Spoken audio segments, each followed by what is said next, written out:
যদি শুরুতেই আপনার কাছে নির্বাচন নিয়ে আপনার পর্যবেক্ষণ জানতে চাইব, এক সময় বলা হতো যে বিএনপির নিরঙ্কুশ বিজয় হতে যাচ্ছে এবারে ত্রয়োদশ জাতীয় সংসদ নির্বাচনে, কিন্তু সময় যতই গড়াচ্ছে ততই বলা হচ্ছে মাঠে এক ধরনের হাড্ডাহাড্ডি লড়াইয়ের পরিস্থিতি সৃষ্টি হয়েছে।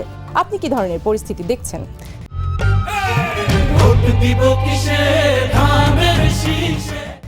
আপনি মাত্র যে কথাটি বললেন যে আগে বলা হতো যে বিএনপি নিরঙ্কুশ বিজয়ের দিকে যাচ্ছে, আমি বিশ্বাস করি এখনও বিএনপি নিরঙ্কুশ বিজয়ের দিকেই যাচ্ছে।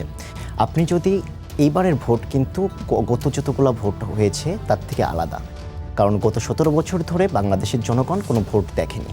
বা আমাদের যে জেনজি জেনারেশন আছে, যার প্রতিনিধিত্ব আজকে এখানে আমি করছি, তারা কিন্তু দেখেছে ওই 14 সালের বিতর্কিত নির্বাচন, 18-র যে নিশিরাতের ভোট ডাকাতির নির্বাচন, 24-এর ডামি নির্বাচন। তারা কিন্তু কেউ ভোট দিতে পারেনি।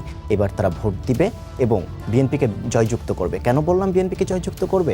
এই যে গত 17 বছর ধরে যে আওয়ামী লীগের যে সীমাহীন নির্যাতন, অপশাসন, দুঃশাসন, এর বিরুদ্ধে একমাত্র সংগঠন যারা মাঠে থেকে এই স্বৈরাচারের বিরুদ্ধে চোখে চোখ রেখে লড়াই, সংগ্রাম, আন্দোলন করে গেছে। এবং আপনি যদি সর্বশেষ এই যে গণ অভ্যুত্থান দেখেন, 24-এর গণ অভ্যুত্থান, তাহলে এইখানে দেখবেন যে একক সংগঠন হিসেবে সবথেকে বেশি একটি সংগঠনের মানুষজন, সেটা হলো জাতীয়তাবাদী দল বিএনপির নেতাকর্মীরা সবথেকে বেশি শহীদ হয়েছে।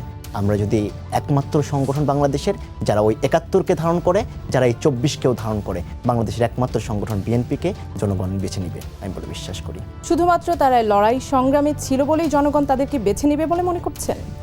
শুধু লড়াই সংগ্রাম না, আপনি যদি বাংলাদেশের অগ্রগতির দিকে তাকান, যেমন আমরা যদি বলি বাংলাদেশের অর্থনীতি দাঁড়িয়ে আছে গার্মেন্টস শিল্প এবং রেমিটেন্সের উপরে, যেটা স্বপ্নদ্রষ্টা এবং বাস্তবায়ন করেছেন শহীদ রাষ্ট্রপতি জিয়াউর রহমান। বাংলাদেশের যে এখন নারী শিক্ষার অগ্রগতি দেখছেন, এই নারী শিক্ষার অগ্রগতিতে সব থেকে বড় ভূমিকা রেখেছেন আমাদের দেশনেত্রী মরহুমা বেগম খালেদা জিয়া। তিনি অবৈতনিক শিক্ষা ব্যবস্থা এবং মেয়েদের উপবৃত্তি করার মাধ্যমে আমাদের কিন্তু এই যে আমাদের নারী শিক্ষার যে অগ্রগতি, তার পিছনে সব থেকে বড় অবদান রেখে গিয়েছেন। এরপরে যদি আমি আসি যে বিএনপিকে বলা হয় দুর্নীতির চ্যাম্পিয়ন, কিন্তু এটার বাস্তবতা কিন্তু সম্পূর্ণ ভিন্ন। 2001 সালে 26 দুর্নীতির সাথে চাঁদাবাজির বিষয়টিও কিন্তু আসে। হ্যাঁ, দেখেন, চাঁদাবাজদের কিন্তু কোনো ধর্ম নাই। চাঁদাবাজ আপনি যে দেখবেন, আমি মাঠের পরিস্থিতির কথা বলছি, যেখানে চাঁদাবাজি হচ্ছে, বিএনপির যদি কেউ সম্পৃক্ত থাকে, বিএনপি সাংগঠনিকভাবে সবাইকে বহিষ্কার করেছে। এবং আপনি দেখবেন যারা চাঁদাবাজি করছে, ম্যাক্সিমাম আপনার যেটা হয়েছে গত 17 বছরে যারা চাঁদাবাজি করছে সেটারই জাস্ট এখনও চাঁদাবাজি করছে।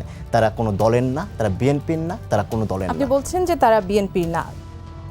জি, বিএনপির না। আর যদি বিএনপির যদি কেউ করে থাকে, সঠিক প্রমাণ থাকা যদি থেকেছে, এমন কেউ আছে, আপনি আমাকে দেখাইতে পারবেন না যাকে বহিষ্কার করা হয়নি দল